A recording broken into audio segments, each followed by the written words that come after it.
Hi everyone, it's Lynn. I thought we would do our next color challenge and just see what you all thought of emerald green. I thought it was fun and I love it, and just what a cool color. So I'm kind of glad, thanks Julie for challenging me to do emerald green. So I've still got more fabric to show you that I bought. You know, you don't go to a quilt show and not buy some stuff. I'm just saying.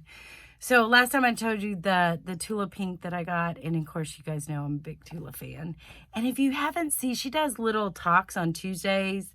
It's on Instagram. She goes, "Hi Tula," or she goes, "Hi, it's Tuesday and it's Tula," or something like that. And anyway, it's really cute and I love. She always shows like what she's working on. She always shows like different stages of her design kind of thing, or what comes in, or different products that she's worked on, that kind of thing.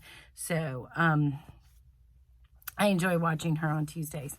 Anyway, and she's going to have, of course, she just is going to release a new, I think it's called Tiny Beasts. Tiny Beasts are new line.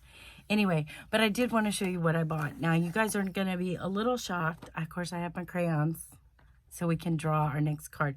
And I pulled out because we didn't have emerald green, so I did pull out the black. These are all the ones we've done. I know. So I'm trying to keep them separate so that the Crayola box I'm not redrawing the same color. All right, so this is what I bought. So it was a 3-yard kit or whatever. So they already pre-chose the fabrics, but I'll tell you why I fell in love with this. I fell in love with this. Isn't that sweet? It's just this beautiful, sweet little orange and blue.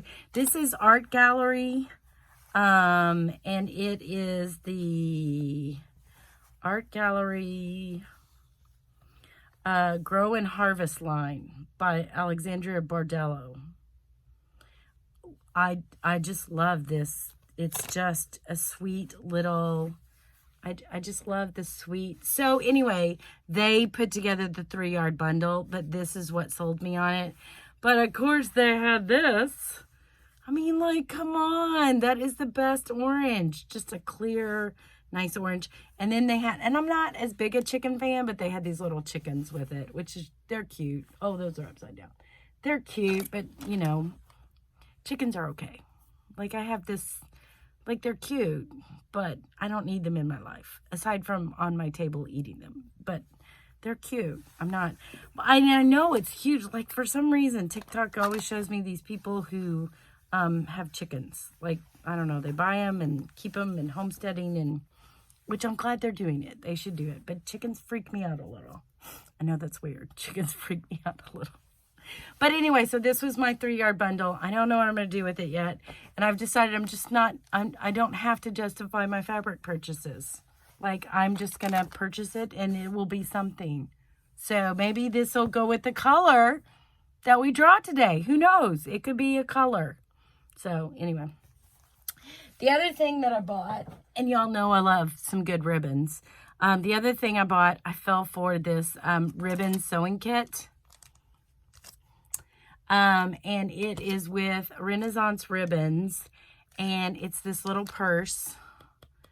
And of course, it's made with Tula Pink's Curiouser line, where it's the painted roses. And I just love it. So the kit came with all the stuff.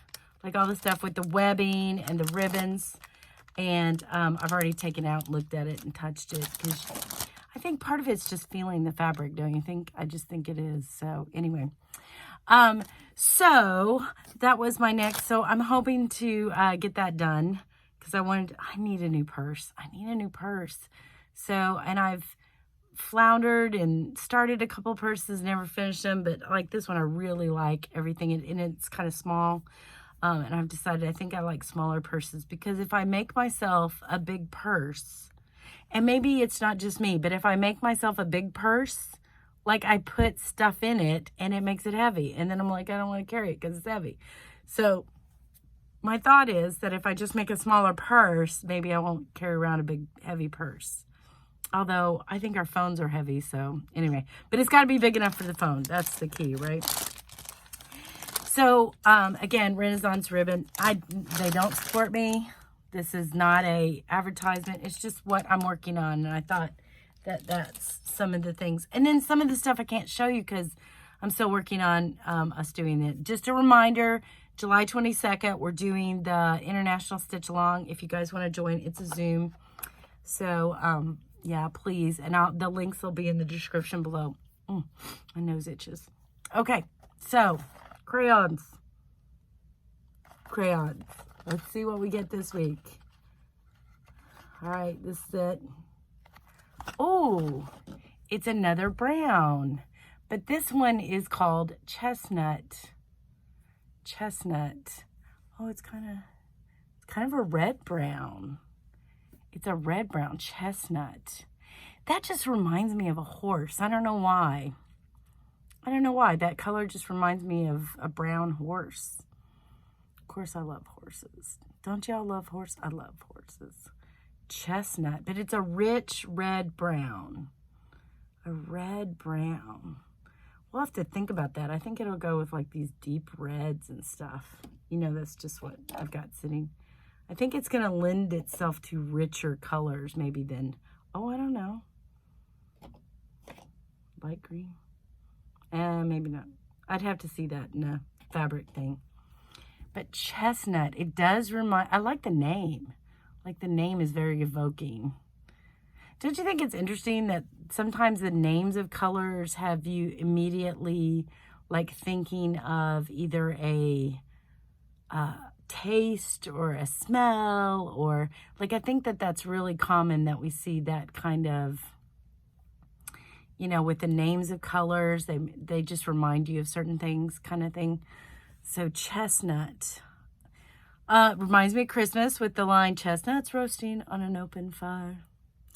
The Christmas song, Mel Torme. Oh, I bet this is in a lot of Christmas stuff. I think I've got some Christmas fabric this will go with. So we'll have to pull some of that out. Not a common color that I think you go, hey, let's put this. This probably isn't the center of your piece is chestnut. That probably isn't something you go, oh, this will go with. Like, I'll start with this color. Although I will say, I think if you notice, a lot of the palettes that I'm seeing out, like in some of the popular stuff online, like on TikTok and even some of the graphic design stuff, it is kind of maybe a lighter color of this chestnut, like this color right here. Like that's becoming a pretty big background color, like that kind of reddish tan. I think I'm seeing more of. So chestnut, wow, that's going to be interesting. I think this one's harder than some of the ones we've done. I don't think black was hard. Black was easy. And I loved emerald green because emerald green, you know. But this one, I think is going to be a little bit more challenging. So, all right. Well, I will set that one aside and I will work on what I'm going to find. Number one, find some fabric with chestnut in it. And then we'll work on what it will go with. And we will look at chestnut in our next crayon challenge. All right. July 22nd. July 4th, the Stitch Along with me, Quiltlet 101. July 22nd, the International Stitch Along. Please join us. And we will chat with you later. Thanks for talking to me. See ya.